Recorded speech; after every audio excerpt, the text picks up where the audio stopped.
Good morning and welcome to WHIO Reports. I'm Jim Oddie. Every week of the program we talk about issues and events here in the Miami Valley. Today we're focusing on a big cultural and educational event here. It's the 3rd Congressional District Art Competition. High school students from the Miami Valley take part in this competition, and it's all sponsored by local Congressman Mike Turner.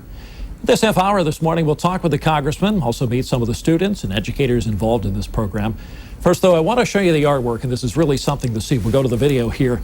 The competition is being held at the Dayton Art Institute, and what a great location for this, and a great honor to be there just to have your artwork displayed here. The students have the opportunity to have their works displayed and judged by local experts. They look for a variety of things that really set the work apart from the others. Every year it seems like the works of art are becoming more professional looking. That's what people say. Many of the budding artists go off to college. They continue their love of painting and drawing there. Everywhere you look, the pieces tell a story. Some people say the more you look, the more you see in each individual artwork. This year, the judges have told us they have been impressed. Let's hear from them. I was very impressed with the volume that we had. We had over 300 pieces. The show continues to grow every year. Wonderful to see our young children, students, young aspiring artists represented here in the halls of the Dayton Art Institute. There were high schoolers 9 through 12 represented today, and I really enjoyed the variety of mediums shown, as well as their knowledge of the mediums, and it looked like comfort in being able to represent what they were trying to express. I did not see anything in the course of looking at the images that I thought didn't deserve to be here, didn't deserve to be considered. I thought it was all excellent work, and it was just a matter of trying to choose which pieces were the best combination of factors in terms of technical excellence and subject matter and composition presentation. Sounds like a difficult task. Now let's meet the first guest of the program this morning, Miami Valley Congressman Mike Turner. Good morning. Welcome to the program, and thanks for sponsoring this event. It must be difficult for you to sit on the sidelines. Are you much of an artist yourself? No art talent, but I certainly do have love and appreciation for art. But it's great that we have a juried competition where experts come in and actually look at the work that's done by the students. So these students really are subject to a very high level of competition, which I think helps enhance the program. Why an art competition? How did this get started? This isn't just in your district. This happens elsewhere around the country. Right. This is in every congressional district. There's an opportunity to do this. Not all congressional districts do, but most participate. It's a program that has been going on for 27 years. It was started in 1982 for the purposes of promoting the talent that students have. You know, and what's so great about this program? If you go to the Dayton Art Institute and you see this display of all this artwork, you'll see the incredible talent that our young people have. But this program, in addition to just showcasing that talent, has scholarship opportunities that really gives a nexus for the students so that they can look at not just that they have a particular talent, but how can they translate that into pursuing an education and then pursuing a career where that talent can be nurtured and further grown. So there is a prize here. There's something at stake in this competition. There is. And even when it was established in the beginning, the Savannah College of Art and Design offered a scholarship for the students. That is a scholarship that is still available to the students and by their choice to take advantage of.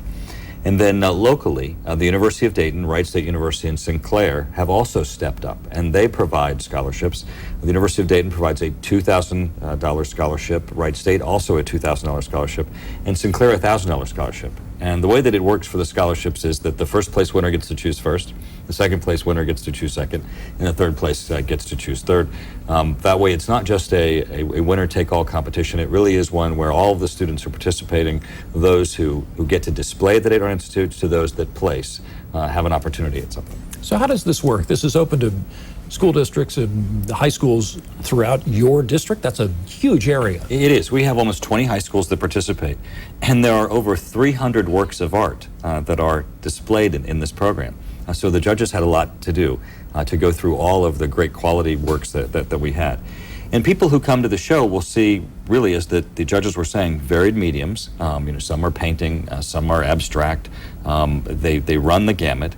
And they'll see the different levels of expression and concept that each of the students and talent that they bring. So what are you looking for? These are mostly juniors and seniors, all seniors? Correct, juniors and seniors. Juniors, we do have that have both participated and have won before. The exciting thing is that the teachers and the schools really assist the students in participating so that they get some assistance and advice as to what to submit. And that gives us a broad range.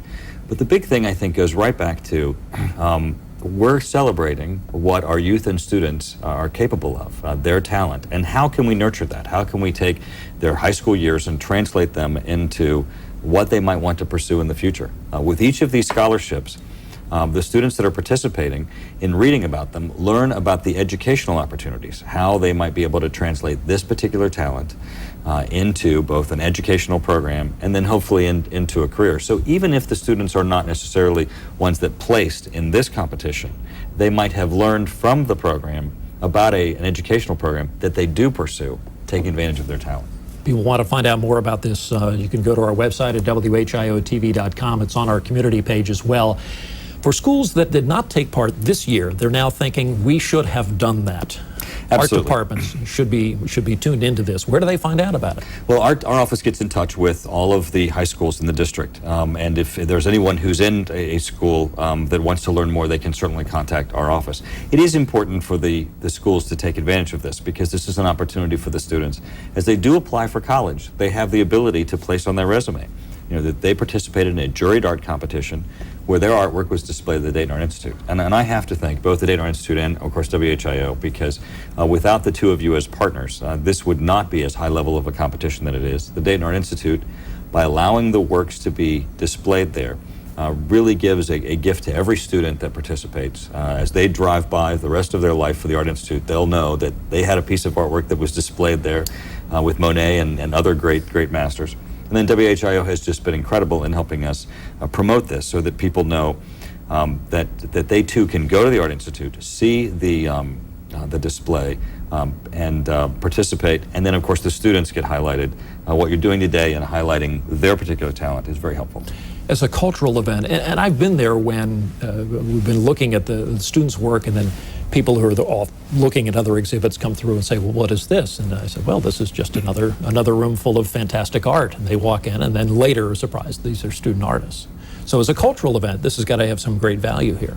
It really does. And again, it's celebrating our community. Now, the winner, the first place winner, gets their work displayed at the Capitol for a year. And if you think of when you go to the Dayton Art Institute and you walk down that corridor and you see all of the great artwork, imagine that in Washington, D.C. at the Capitol, in a corridor between the House Office Building and the Capitol, a similar display occurs for 1 year. All of the first place winners from each of the congressional districts have their artwork displayed at the Capitol. And it is wonderful as you pass by all of those different expressions, because of course there are regional issues that get expressed also. You get to celebrate the students, their talent, and the students get to achieve a great accomplishment and something for their resume as artists. Later in the half hour, we're going to meet some of the educators who are involved in this program and as well meet the students and see the winning artwork, so stay tuned. This is our weekly public affairs program, WHIO Reports, here on News Center 7. Today talking about the 3rd Congressional District Art Program. We'll be back in just a minute. Stay with us.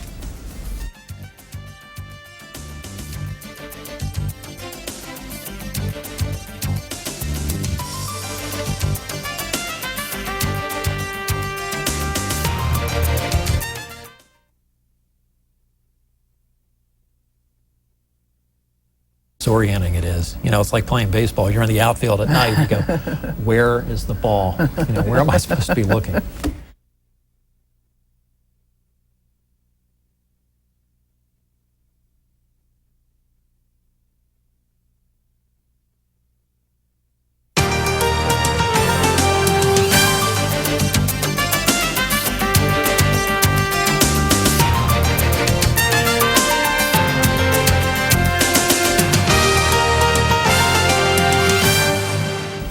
Welcome back to WHIO Reports. This morning we're talking about the 3rd Congressional District Art Competition. In this segment we're going to meet one of the educators involved in the program this year. This is a great opportunity for young students to have their artwork put up at the Dayton Art Institute, and then the winner goes on to the U.S. Capitol. With us on the program this morning, U.S. Congressman Mike Turner and also Kay Carlisle, one of the educators involved in the program. Thanks for joining us this morning. Oh, my pleasure. Let me ask you just a little bit of background for you personally and professionally. What is it like to lead a student through this process, to have the opportunity? Well, it's wonderful. I've taught for 29 years, and the enjoyment of just allowing students to be able to express themselves, to learn about art, learn techniques, and find something inside them that perhaps they didn't know was there before is a wonderful adventure. So we're going to go now to the videotape. This is we're going to take just a brief look at each one of the top three artworks here. What is it that in a juried competition like this people are looking for, the judges are looking for in a competition like this? Well, judging I think is very difficult, but people who do judge do become objective, but also they bring a certain amount of subjectivity to it too. But they're generally quite knowledgeable in the elements and principles of design. They look for composition, they look for skill of technique, the way the artist might use the medium, and perhaps also the conceptual aspect of the work. There's a lot of writing in this. Congressman, tell us about what the winners of this competition, they have the opportunity to really, as a senior then graduating, looking ahead to next year, the opportunity to get some money for this. That's right. The Savannah College of Art offers a scholarship to the winners, and also we have local scholarships that are offered. The University of Dayton, Wright State, and Sinclair Community College all have just been incredible in stepping forward and supporting these students in this competition by offering additional scholarships. Both Wright State and University of Dayton are offering a $2,000 scholarship, and Sinclair a $1,000 scholarship that's available to these students as they try to take and nurture their talent. So, Kay, as an artist yourself and as an educator, you have an exceptionally gifted student, and you say, okay, this is a real opportunity to get involved in a competition, especially springtime. I know this from experience with teenagers and a teenage artist. The amount of time it takes and energy to focus on something this important is difficult to harness. How do you do that? Well, it is difficult. I start, though, at the very beginning of the year in September, telling the students about the opportunities that they have to show their work and to be considered in competitions and have opportunities to win scholarships and to be able to continue on with what they love to do. So they have it in the back of their mind, hopefully all year long, knowing it's coming up, and I remind them from time to time. But when the day comes to get that form in, get that artwork mounted, it's a busy time. And it's the art room's in quite a bustle. But I can imagine where the amount of attention that you have to put to it and over many, many weeks. Just the concept alone, I would think, it's not like writing a term paper where you've given me the assignment, the topic is X, whatever that is. Well, now I know what it is. This is pretty open-ended. Could be a drawing, could be any medium at all, correct? And this makes a big difference for the support that we get from the schools and students. And Kay and the Oakwood High School has just been phenomenal in their participation. Because as Kay was just saying, she's working with the students all year long to prepare them for this. And without the assistance of the school, the students are not going to have the opportunity, because probably the most important thing that they need to do for this is, of course, finish their artwork in order to be able to get it in. And it's certainly great that they have the support of the teachers and of the schools to prepare them and to pick a topic and medium that's challenging enough that it could be noteworthy. Challenging, that would be a big one. Something that you could finish on time. Exactly. Well, the students work on a variety of projects throughout the year. Sometimes, most often they're assignments, but sometimes they also choose their own direction for a particular piece that they want to do. So in as much as choosing the work that is going to be going into this this exhibition competition, it actually comes from a variety of different approaches that the students take throughout the year. So that's why you get quite the variety of pieces that you do, because teachers then will take a look at what the students have done and help them select the piece that would be perhaps what is they think and I think their best piece. You would never disagree with them on what is the best piece, is that correct? Well, perhaps often, maybe. Sometimes I have to convince them that this piece that you made is absolutely fantastic. because high school students, I think, sometimes are overly critical of their own work, but I think teachers can very easily kind of hone in and see when something is really quite fine. What advice would you give to other art departments, other high schools that might be interested in this? They see this on Channel 7 and say, that's something we should be doing. What would you tell them?